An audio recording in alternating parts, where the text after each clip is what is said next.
ہم اکثر ایسی خبریں سنتے ہیں کہ کہیں زلزلہ آیا، کہیں سیلاب نے بستیاں بہا دیں اور کہیں طوفان نے سب کچھ اجاڑ دیا۔ ایسی خبروں پر دل دکھتا ہے۔ ایسی قدرتی آفات دنیا میں بہت تباہی مچاتی ہیں، لیکن اس بات پر غور کرنا بھی بہت ضروری ہے کہ اس دنیا میں تباہی کی زیادہ بڑی وجہ کیا یہ قدرتی آفات ہیں، یا وہ لوگ جو اپنی طاقت، لالچ اور خود غرضی سے انسانوں کے امن، سکون اور خوشحالی کو روندتے جا رہے ہیں۔ زلزلہ آتا ہے مگر کبھی کبھار، سیلاب آتا ہے تو بہت کچھ بہا لے جاتا ہے مگر پھر پانی اتر جاتا ہے۔ لیکن جب سیاست میں کرپشن کا سیلاب آتا ہے تو نسلیں ڈوب جاتی ہیں۔ جب طاقت میں خود غرضی کا طوفان آتا ہے تو امیدیں بکھر جاتی ہیں، اور جب جھوٹ، دھوکہ اور مفاد پرستی کی زمین ہلتی ہے تو پھر صرف اینٹوں کی عمارتیں نہیں گرتی، بلکہ کردار، اخلاق، اعتماد اور انصاف کی عمارتیں بھی ملبے کا ڈھیر بن جاتی ہیں۔ دنیا میں جتنی بھی جنگیں ہوئیں جن میں کروڑوں انسان مارے گئے اور لاکھوں بے گھر ہوئے، وہ سب کسی آسمانی آفت کا نتیجہ نہیں تھیں، بلکہ وہ سب انسانوں کے ہاتھوں لڑی گئیں، اور ان کے پیچھے زیادہ تر وہ لوگ تھے جنہیں ہم رہنما یا لیڈر کہتے ہیں۔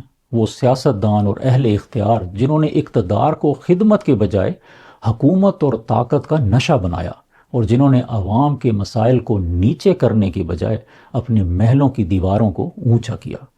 قدرتی آفات تو انسانوں کو قریب لاتی ہیں، ایک دوسرے کا ہاتھ تھامنے پر مجبور کرتی ہیں، لیکن سیاست و طاقت کے مفادات کی آندھیاں دلوں کو بانٹ دیتی ہیں، قوموں کو توڑ دیتی ہیں، اور انسان انسان کا دشمن بن جاتا ہے۔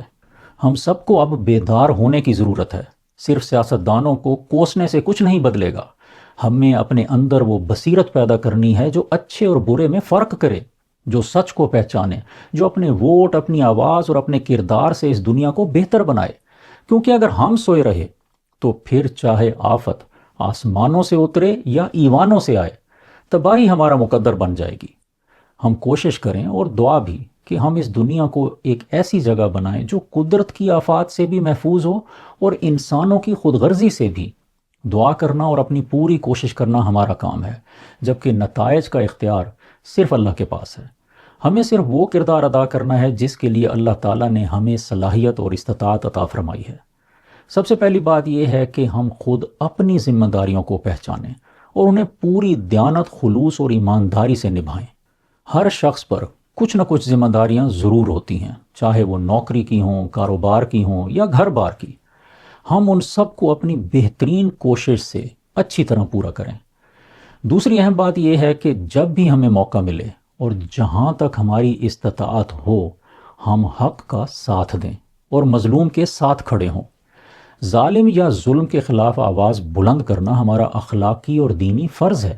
اگر ہم ظلم کو براہ راست روک نہ بھی سکیں تو کم از کم خود کو ظلم کا حصہ بننے سے تو روکیں، اور ان لوگوں کو بھی روکنے کی کوشش کریں جو ہمارے اثر میں ہوں۔ یاد رکھیں کہ اللہ تعالیٰ ہماری نیت اور عمل کو دیکھتا ہے، نتیجے تو وہ اپنے علم و حکمت سے خود عطا فرماتا ہے۔ بقول مولانا ظفر علی خان، خدا نے آج تک اس قوم کی حالت نہیں بدلی، نہ ہو جس کو خیال آپ اپنی حالت کے بدلنے کا۔ اللہ ہم سب کا حامی و ناصر ہو اور ہمیں حق پر ثابت قدم رکھے۔ مجھے اپنی دعاؤں میں ضرور یاد رکھیے۔ السلام علیکم۔